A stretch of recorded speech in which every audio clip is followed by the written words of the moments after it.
Chinese government's intention is very clear. They want to get rid of the Uyghur Islam. They wanted to get rid of Uyghur ethnic heritage. It's very simple and very clear.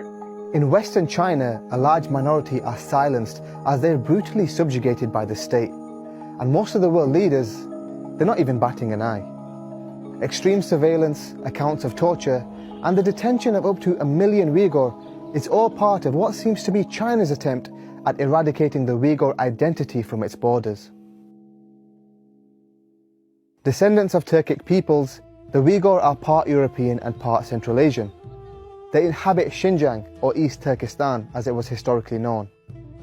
Their food is cosmopolitan and delicious, with influences from China, Greece, Persia and Arabia. They have a vibrant folk dance called Sanam, and a language that can be written in the Arabic, Latin and Cyrillic alphabets. It's a beautiful culture that China exploits to boost tourism, while also suppressing the people who make it. See, the Uyghur follow Sunni Islam and want independence from China. China has been trying to change this for decades. Back in 1949, Mao Zedong's Communist Party took control of China after a deadly 5-year civil war and immediately invaded a disputed Xinjiang to prevent Russia from taking it over. Religion was considered incompatible with communism, and so a crackdown quickly began on all expressions of faith. Uyghurs were punished for praying in public and found their mosques demolished or converted for other uses. With the help of government money, China's dominant Han ethnicity began to migrate to the region in the 1950s. They built settlements and set up the most successful businesses in Xinjiang. The Han now make up 39% of the population, a number that's steadily increasing. So we've seen 1,000% increase in Han population since 1949. Uyghurs see the Han folks as coming to take their land and to kind of transform their societies. It's a really kind of a classic settler colonialism situation where they see these people as invaders and as occupiers of their land. Poorer Han across China routinely move west to work for the Bingtuan, a paramilitary group that takes over land and resources taken from Uyghurs by the government. Established in 1954 by Mao, the original Bingtuan were soldier farmers, off-duty servicemen who were put in Xinjiang to defend the province from Russia. Russia became less of a threat, but the organization grew. It's now 3 million strong and operates more than 2,000 companies in agriculture, energy, security, finance and media. The Bingtuan administrative divisions enforce the central government's anti-Uyghur policies whilst they profit from their annexed land and resources. They exported $6.7 billion worth of goods in 2017, including nearly a fifth of the world's ketchup, and tons of cotton to luxury clothing brands.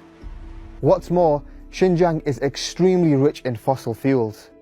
The region has an estimated 150 billion barrels in oil reserve, 40% of China's coal, and the Tarim Basin also provided 23.5 billion cubic meters of natural gas in 2017. These raw materials are transported to China's manufacturing hubs.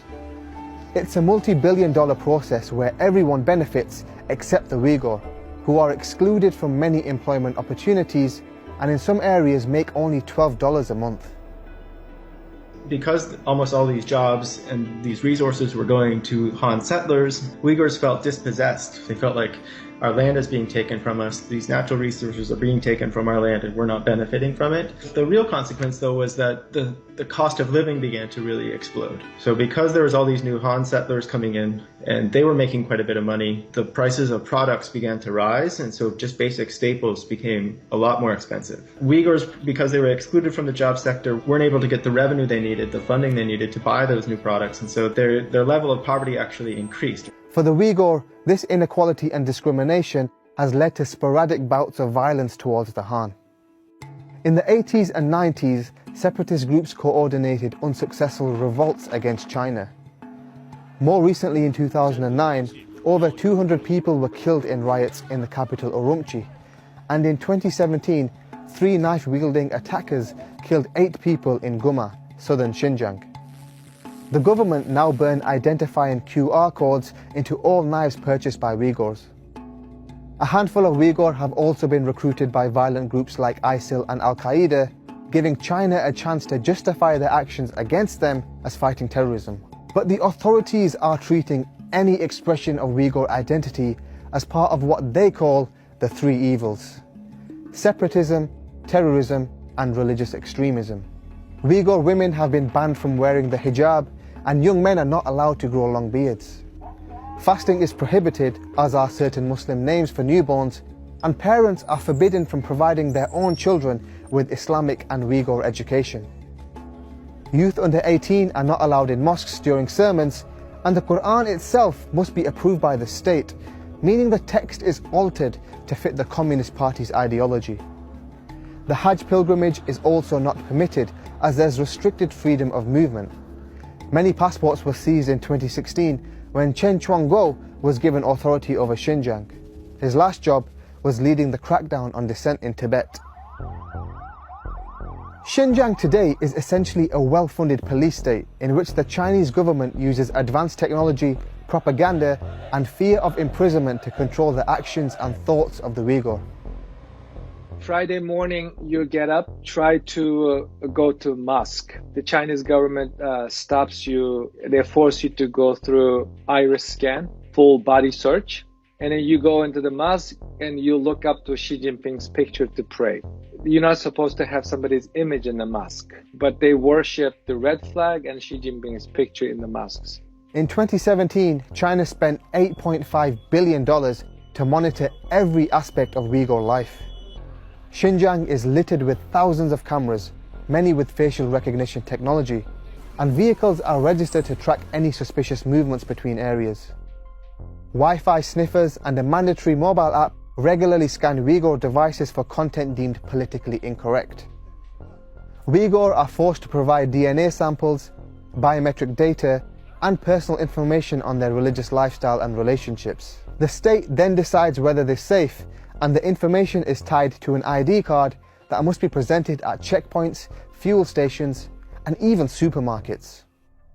The Uyghurs who are found to be not safe are sent to prison or to re-education camps. Human rights groups report that there are over 1 million Uyghurs in these internment camps. China calls them vocational training centers. People put here are accused of extremist behaviors, such as marrying in a religious ceremony, refusing to watch state TV, or even a slight change in routine, such as purchasing more food than usual. They force people to, raise the Chinese flag outside their home, to post posters of Xi Jinping and other leaders in their home. And also when they go into people's homes, they check to see if there's any Islamic imagery on the walls, any quotations from the Quran, or pictures of a mosque or something like that, which is something that many Uyghurs had before. If they see any of those things, then they say, oh, this is an extremist person or an extremist suspicious person. Sessions in the camps include praising President Xi Jinping, studying communist propaganda, and criticizing their own Uyghur language, culture, and religion. There have also been accounts of people being tortured, beaten, and even killed in these camps. China denies any breach of human rights. 当前新疆社会大局稳定，经济发展势头良好，各民族人民和谐相处，享有充分的宗教信仰自由。 But there could be another reason why countries are failing to speak up. China is in the preliminary stages of the multi-trillion-dollar Belt and Road Initiative. It's an ambitious infrastructure project that spans over 60 countries and aims to make it easy for the world to trade with China, mostly through Xinjiang, the homeland of the Uyghur. China could be indirectly buying the silence of many of these nations. The countries involved will receive loans in the millions of dollars to develop structures, roads, railways, and pipelines. And this may be enough to make them turn a blind eye to the plight of the Uyghur. No one is speaking out, particularly in the Islamic world. Where is Saudi Arabia? Where is Turkey? Where is Iran? Where is King Abdullah of Jordan? Where is the outcry? The Chinese government is calling you religion as a mental disease. Where is the outcry?